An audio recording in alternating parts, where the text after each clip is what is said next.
It's actually pretty easy to use TenantCloud's screening because it kind of is like built into the app. And so if you're using TenantCloud, it automatically kind of imports everything from, well, the screening, it does the screening, and then it can import directly into a contact, which you can then move into one of your properties. Pretty easy to make that transition. We use TenantCloud for the screening for about 50 units, and we do a lot of it has actually helped us make our screening a little bit better because we now ask for credit score and income before we even show the property.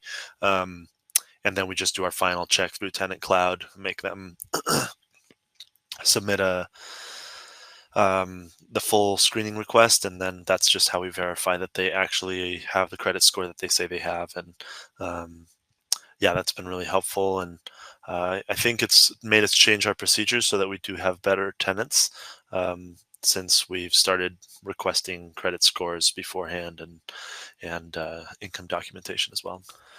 Yeah, I like Cloud's screening, and I would recommend to other landlords that are using Tenant Cloud just because it's all built into the whole system. And so, as soon as you do your screening, after they fill out all the information, you can just put them directly into your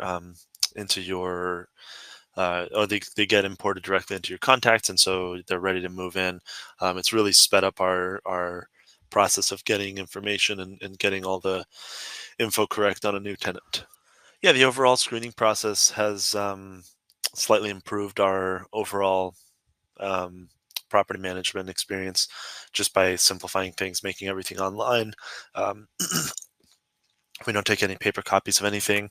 We just have tenants do it all online, and that way they are already downloading the software, so that they are a little bit familiar with it by the time that they move in.